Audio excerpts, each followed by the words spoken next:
إلا الله وحده لا شريك له له الملك وله الحمد يحيي ويميت. Assalamu alaikum wa rahmatullahi wa barakatuh. Je suis Salik, membre du collectif Al-Hanifiya. Le collectif vous sera présenté lors d'une prochaine vidéo, si Dieu le veut. J'ai décidé de réaliser cette vidéo afin de répondre à un individu en particulier qui inonde le web par ses vidéos de désinformation sur l'islam. Je veux bien entendu parler de l'abbé Kipagès. Donc il a pondu récemment une vidéo sur Dailymotion intitulée « Qui est Allah ?» Elle est datée du 17 mars 2011. Donc j'ai relevé une série de points pour lesquels l'abbé Kipagès n'est pas prêt de se relever. Donc l'objectif de la vidéo, c'est premièrement montrer que tous les qualificatifs que cet individu attribue à Allah se retrouvent dans la Bible. Malheureusement, je trouve que c'est l'ignorance qui parle, car notre ami ne se rend même pas compte que l'ineptie de ses propos vont faire l'effet d'un boomerang bien mérité. Le second objectif de la vidéo, c'est de répondre effectivement à sa question, qui est Allah, d'après les sources islamiques, c'est-à-dire le Coran et les hadiths authentiques. Donc lançons maintenant l'opération « Faire frire le poisson dans sa propre graisse ».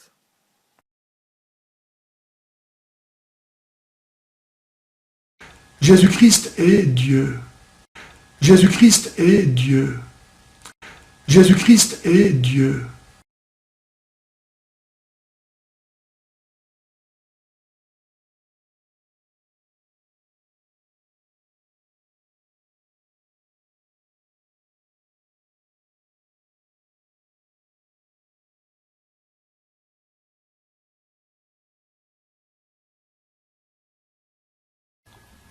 En islam, tout dépend d'Allah, en sorte que les impies sont impies parce que Allah veut qu'ils soient impies.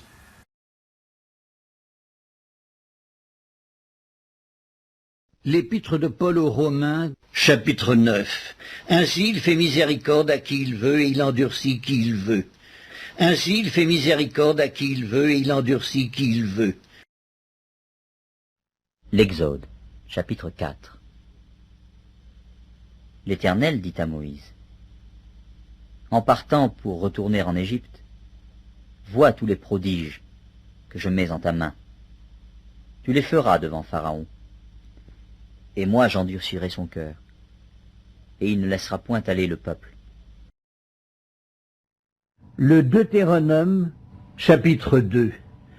Mais Sion, roi de Hesbon, ne voulut point nous laisser passer chez lui, car l'Éternel, ton Dieu, rendit son esprit inflexible et endurcit son cœur, afin de le livrer entre tes mains, comme tu le vois aujourd'hui.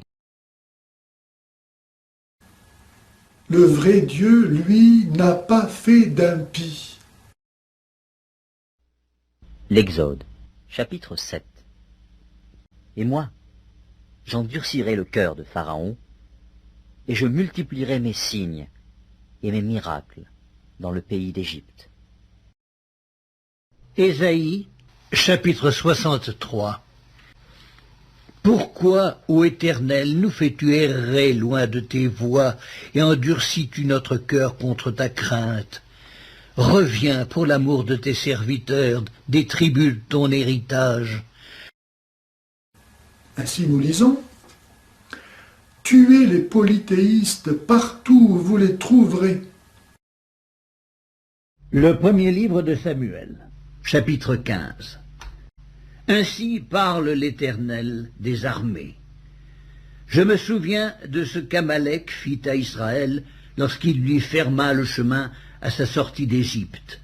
Va maintenant, frappe Amalek, et dévouez par interdit tout ce qui lui appartient.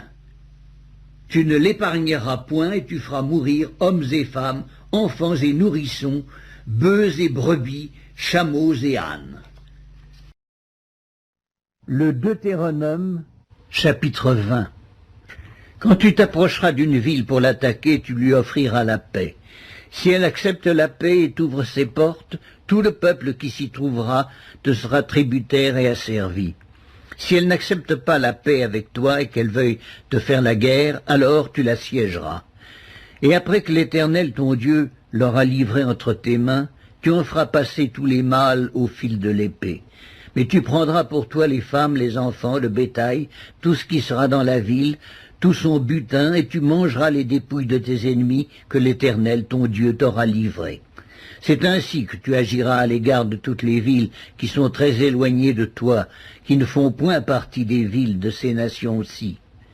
Mais dans les villes de ces peuples dont l'Éternel, ton Dieu, te donne le pays pour héritage, tu ne laisseras la vie à rien de ce qui respire, car tu dévoueras ces peuples par interdit, les Hétiens, les Amoréens, les Cananéens, les Phéréziens, les Éviens et les Jébusiens, comme l'Éternel ton Dieu te l'a ordonné, afin qu'ils ne vous apprennent pas à imiter toutes les abominations qu'ils font pour leur Dieu, et que vous ne péchiez point contre l'Éternel votre Dieu.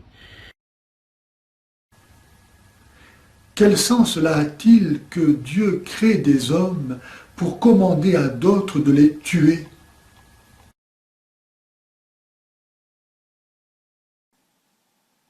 L'abbé Pagès pose une question intéressante, mais il ne se rend même pas compte que cela va se retourner contre lui.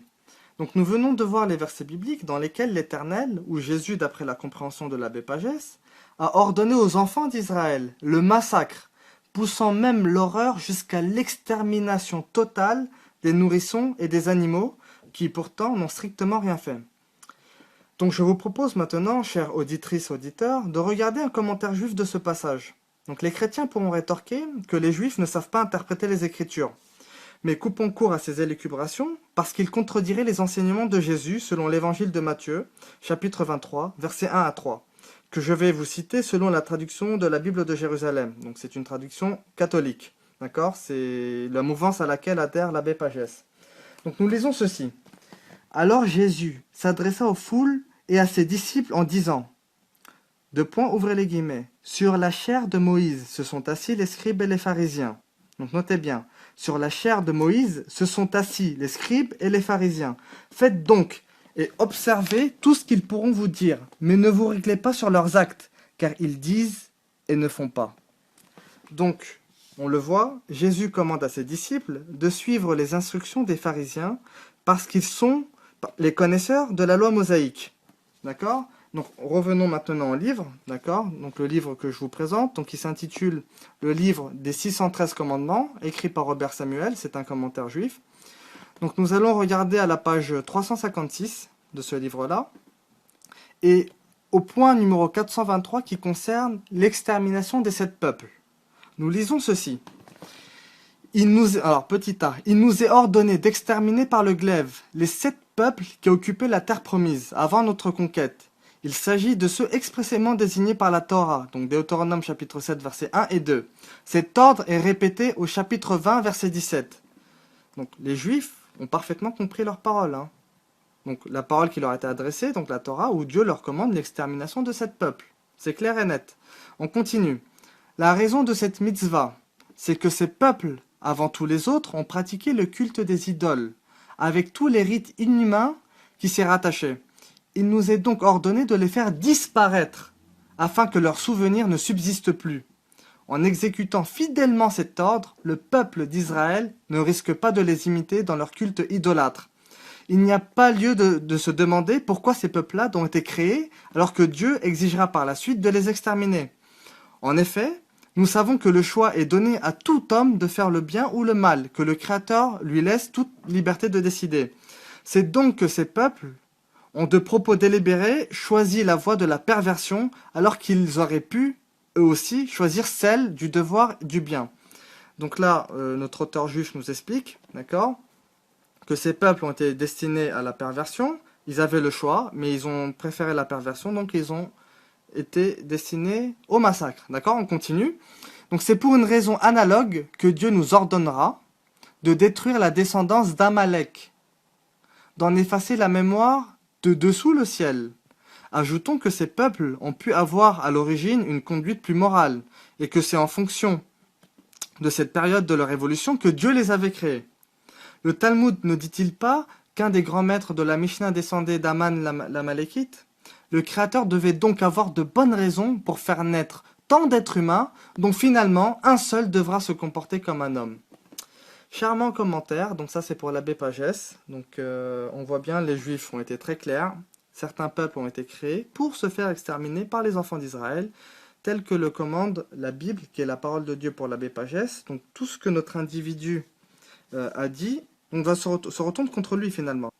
C'est donc avec la plus grande des stupéfactions qu'on apprend que c'est le Dieu auquel croit l'abbé Pagès, ce Jésus entre guillemets d'amour, qui n'est autre que l'Éternel, d'après sa compréhension, qui a créé des hommes pour se faire massacrer par d'autres hommes. C'est dans sa propre Bible, d'accord? Et ses propos sur Allah, l'unique créateur des cieux et de la terre, se retournent lamentablement contre lui.